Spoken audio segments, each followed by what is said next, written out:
Hello दोस्तों। चाय दुनिया का सबसे ज़्यादा पॉपुलर पेय पदार्थ है। किसी भी घर में, किसी भी देश में, किसी भी जगह के देश के दुनिया के किसी भी कोने में चले जाइए, लोग किसी ना किसी तरीके की, किसी ना किसी फॉर्म में चाय ज़रूर पीते हैं। अब ये जो चाय है, इसके बारे में हम चार लोगों को कई गलत फहमियाँ होती हैं, उनके बारे में आज हम बात करेंगे। मेरा नाम डॉक्टर मुकुल सालदी है। मैं एक आयुर्वेदिक डॉक्टर और आहार विशेषज्ञ हूँ और मेरा तेज क्लिनिक के नाम से 8 सेक्टर करनाल में क्लिनिक है। दोस्तों, सबसे पहली जो गलतफहमी रहती है वो हम ये मानते हैं कि जो हर्बल टी होती है उसमें कैफीन नहीं होती। तो कैफीन एक ऐसा पदार्थ है जो कि नॉर्मल चाय में भी मिलता है, लेकिन हमें ये लगता है कि जो हर्बल चाय है उसके अंदर कैफीन नहीं होती। ये मेरे पास 5 तरह की अलग अलग ब्रांड्स की हर्बल चाय पड़ी हैं और इनमें सभी पे कहीं ना कहीं ये मेंशन्ड है कि इसके अंदर कैफीन है। आप ये मान के चलिए कि जो भी ग्रीन टी होगी, जिसके अंदर भी ग्रीन टी होगी, उसमें कैफीन होगी ही होगी। और जो हम जिसको हर्बल चाय बोलेंगे, अगर हम herbal tea purely herbal herb से बना के चाय पी रहे हैं तो उसको सबसे पहले हम उसको चाय ही नहीं बोलेंगे। उसको हम किसी भाषा में कहवा बोल सकते हैं, चाहे काढ़ा बोल सकते हैं, लेकिन वो टी नहीं है। तो पहले तो ये समझिए कि जिस चीज़ का नाम टी है, चाहे वो हर्बल है, चाहे ऑर्गेनिक है, चाहे वो ग्रीन टी है, चाहे वो ब्लैक टी है, उसके अंदर कैफीन ज़रूर होगी। और अगर आप कोई मादकता रहित चाय लेना चाहते हैं, ऐसी चाय लेना चाहते हैं जिसमें स्टिमुलेशन ना हो, तो आपको खुद की हर्बल चाय बना के, जैसे ये तुलसी हो गया, सिनेमन हो गया, ऐसे जो चीज़ें हैं, जो हम जिंजर हो गया, ये चीज़ें हनी डाल के, ये चीज़ें डाल के आप अपनी जो है वो हर्बल ड्रिंक बना के पी सकते हैं। लेकिन आपको जो नॉर्मल चाय है, मतलब उसके अंदर ये जो चीज़ें हैं, ये कैफीन ज़रूर होती है। दूसरा जो है वो हम ये मानते हैं कि जो ग्रीन टी होती है, जैसे ये सारे ग्रीन टी वाले हैं, ग्रीन टी हम ये मानते हैं कि ब्लैक टी से बेटर होती है। तो ऐसा कुछ भी नहीं है। बेसिकली क्या है कि ग्रीन टी जो है वो वेट लॉस इंडस्ट्री ने उसको बहुत पॉपुलर कर दिया है। अदरवाइज जितने एंटीऑक्सीडेंट्स और फ्लेवोनॉइड्स ग्रीन टी के अंदर होते हैं, उतने ही ब्लैक टी में भी होते हैं। केवल ये उनकी जो फर्मेंटेशन और ऑक्सीडेशन का जो प्रोसेस होता है, जब हम ये चाय को प्रोसेस करते हैं, उसमें कोई चाय जो है वो ग्रीन रह जाती है, कोई जो है वो ब्लैक हो जाती है।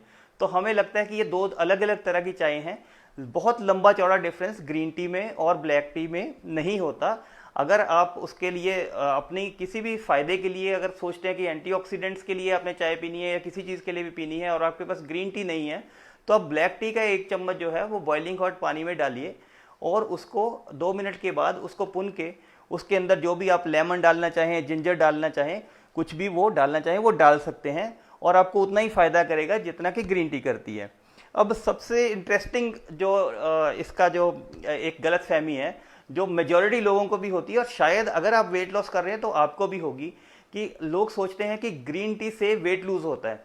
तो दोस्तों, ऐसा कुछ भी नहीं है।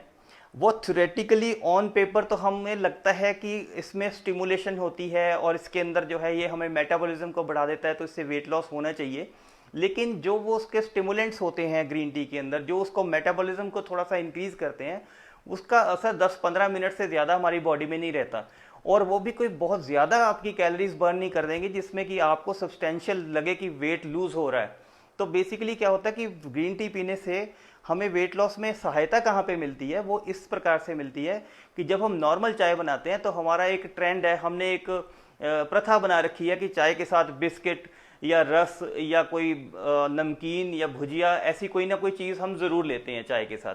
तो वो जो है वो एक्स्ट्रा कैलोरीज हम जब नॉर्मल टी पियेंगे तो उसके साथ चली जाएंगी। सपोज आप दिन में 3 बार चाय पीते हो, तो 3 बार आप 3-3, 2-2 बिस्किट खाते हो या नमकीन खाते हो या कोई भुजिया खाते हो या कोई भी रस लेते हो, तो उससे जो है वो एक्स्ट्रा कैलोरीज आपकी बॉडी के अंदर जाएंगी, जो कि मोटापा करने में एक उनका कंट्रीब्यूशन रहेगा।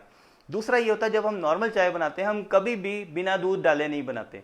नॉर्थ इंडिया में तो ये भी रिवाज है कि लोग दूध की ही चाय बनाते हैं, मतलब उसके अंदर पानी का यूज़ ही बहुत कम हुआ होता है।